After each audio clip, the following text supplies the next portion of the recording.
Bonjour, et bienvenue dans notre programme santé. Avant de commencer, abonnez-vous et n'oubliez pas la cloche de notification pour ne rien rater des autres astuces. Merci. Comment rester en bonne santé?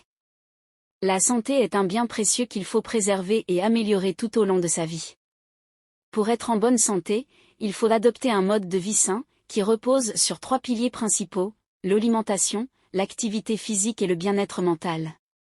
L'alimentation. Une alimentation équilibrée et variée est essentielle pour apporter à l'organisme tous les nutriments dont il a besoin pour fonctionner correctement. Il est recommandé de consommer au moins 5 portions de fruits et légumes par jour, de préférence frais et de saison, car ils sont riches en vitamines, minéraux, fibres et antioxydants.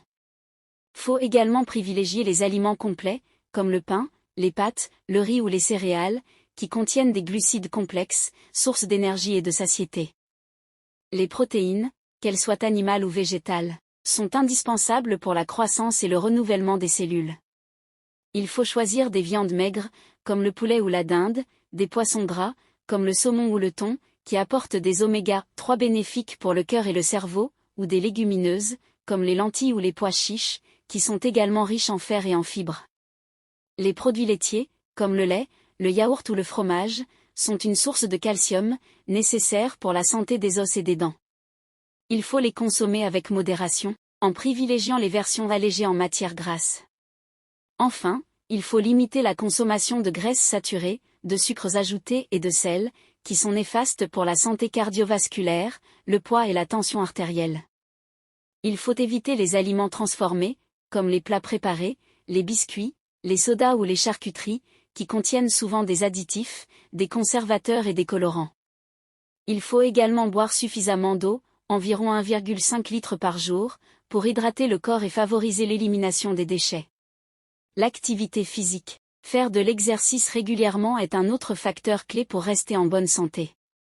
L'activité physique permet de renforcer les muscles, les os et les articulations, de prévenir l'ostéoporose, de stimuler le système immunitaire, de réguler le taux de sucre dans le sang, de réduire le risque de maladies chroniques, comme le diabète, l'hypertension ou le cancer, et de brûler des calories, ce qui aide à maintenir un poids optimal. L'Organisation mondiale de la santé recommande de pratiquer au moins 150 minutes d'activité physique modérée ou 75 minutes d'activité physique intense par semaine, en variant les types d'exercices, comme la marche, le vélo, la natation, la danse, le yoga ou la musculation.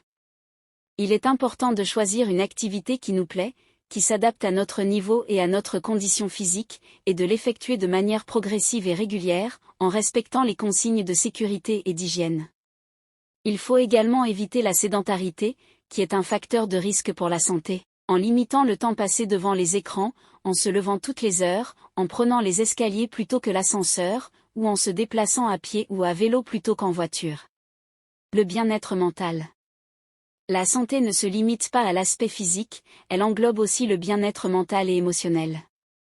Pour être en bonne santé, il faut se sentir bien dans sa tête et dans son corps, avoir confiance en soi, être capable de gérer ses émotions, de faire face aux difficultés, de s'adapter aux changements, de se fixer des objectifs, de se réaliser, de se détendre, de se divertir, de rire, de rêver, de créer, de s'épanouir. Pour cela, il faut prendre soin de sa santé mentale, en adoptant des habitudes positives, comme avoir une bonne hygiène de sommeil, se relaxer, méditer, pratiquer des activités qui nous font plaisir, apprendre de nouvelles choses, cultiver sa curiosité, lire, écouter de la musique, regarder un film, jouer, dessiner, écrire, etc. Il faut aussi entretenir des relations sociales de qualité, en communiquant avec sa famille, ses amis, ses collègues, en partageant ses sentiments, ses opinions, ses expériences, en écoutant les autres, en leur apportant du soutien, en leur témoignant de l'affection, en leur faisant confiance, en respectant leurs différences, en évitant les conflits, en coopérant, en s'entraidant. Il faut également savoir demander de l'aide quand on en a besoin, que ce soit à ses proches, à un professionnel de santé, à une association, à une ligne d'écoute, etc. Il ne faut pas rester seul face à ces problèmes, il faut chercher des solutions, des ressources, des conseils, du réconfort, de l'accompagnement. Conclusion. Rester en bonne santé est un défi quotidien, qui nécessite de l'engagement, de la motivation, de la discipline, mais aussi du plaisir, de la créativité, de la bienveillance. En prenant soin de notre alimentation, de notre activité physique et de notre bien-être mental, nous pouvons améliorer notre qualité de vie, notre espérance de vie, notre bonheur. Nous pouvons aussi prévenir ou retarder l'apparition de nombreuses maladies, qui affectent notre santé et celle de nos proches. Rester en bonne santé, c'est aussi un acte de responsabilité sociale, car nous contribuons ainsi à réduire les dépenses de santé publique, à protéger l'environnement, à favoriser la cohésion sociale, à promouvoir la paix et la solidarité. Rester en bonne santé, c'est enfin un droit fondamental, reconnu par la Déclaration universelle des droits de l'homme, qui stipule que « toute personne a droit à un niveau de vie suffisant pour assurer sa santé, son bien-être et ceux de sa famille ».